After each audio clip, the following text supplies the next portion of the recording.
A reading from the book of Job. The Lord addressed Job out of the storm and said, "Have you ever in your lifetime commanded the morning and shown the dawn its place, for taking hold of the ends of the earth till the wicked are shaken from its surface? The earth is changed as is clay by the seal, and dyed as though it were a garment. But from the wicked the light is withheld, and the arm of pride is shattered. Have you entered into the sources of the sea, or walked about in the depths of the abyss? Have the gates of death been shown to you, or have you seen the gates of darkness? Have you comprehended the breadth of the earth? Tell me if you know all. Which is the way to the dwelling place of light, and where is the abode of darkness, that you may take them to their boundaries and set them on their homeward paths? You know, because you were born before them, and the number of your years is great." Then Job answered the Lord and said, "Behold, I am of little account. What can I answer you? I put my hand over my mouth.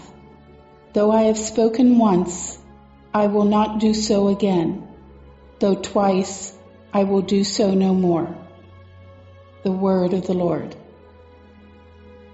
Responsorial Psalm. The response is, "Guide me, Lord, along the everlasting way." O Lord, you have probed me and you know me. You know when I sit and when I stand. You understand my thoughts from afar. My journeys and my rest you scrutinize. With all my ways you are familiar. Guide me, Lord, along the everlasting way. Where can I go from your spirit? From your presence, where can I flee?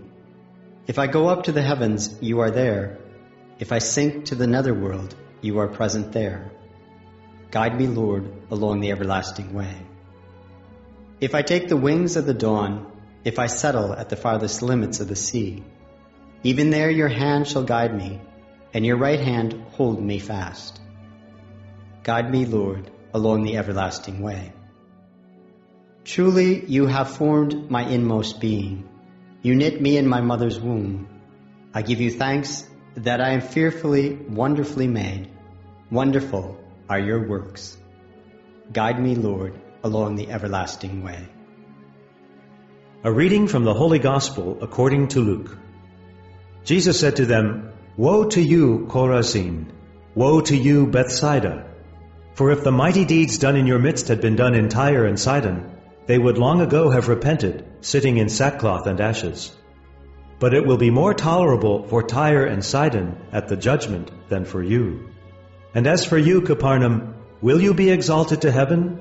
You will go down to the netherworld. Whoever listens to you listens to me. Whoever rejects you rejects me.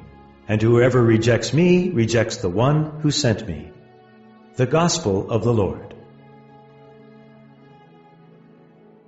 The first reading comes from the book of Job, chapter 38, verse 1, verses 12 to 21, and chapter 40, verses 3 to 5. All throughout the book of Job, Job has been complaining that what happened to him was not fair, that it didn't make any sense. Job's friends continued to tell him that he simply has to return to wisdom philosophy, that he must have sinned to have deserved the punishment he received. But Job continues to claim that he didn't do anything worthy of this punishment. He doesn't understand it. He challenges God to a duel. He tells God, "Sometimes I feel like a dried up leaf that you blow around the courtyard for your amusement." He tells God, "I wish I had an iron chisel so I could chisel in this wall my charges against you, so anyone who ever passed by could see how badly you've treated me." Finally, at the end, God does come down. What does God say? "Job, you don't know anything. Do you know how to make the dawn? Do you know how big the earth is?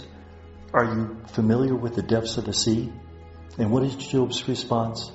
"Now I know that I don't know. I must trust." In the book of Job, we don't really hear an explanation for why bad things exist in the world, for why people suffer. Rather, we hear the way that we should respond to the suffering, to the bad things. We should trust. And that's really a tall order, because trusting in the midst of suffering is very difficult. When we suffer, we feel as if we're abandoned, as if we're all alone in this. We have to believe that God has a plan, that behind all of this, we can see God's love.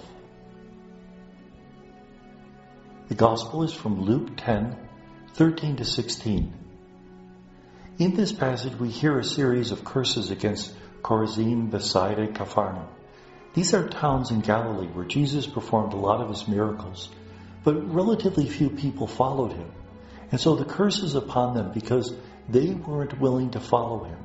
Whereas we're going to see in the Gospel of Luke especially, many pagan peoples do.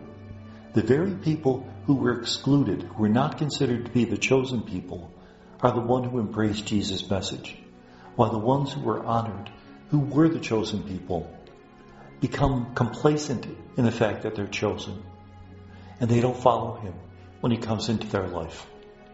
Obviously, that's a real challenge to us Catholics, that if we've been chosen, if we've been given a special gift by God, then we're responsible to respond to it, that we have to change our lives and live in a way that's different than ordinary people, because we've received a gift that's different. To those who have received, more will be expected. And may God bless us.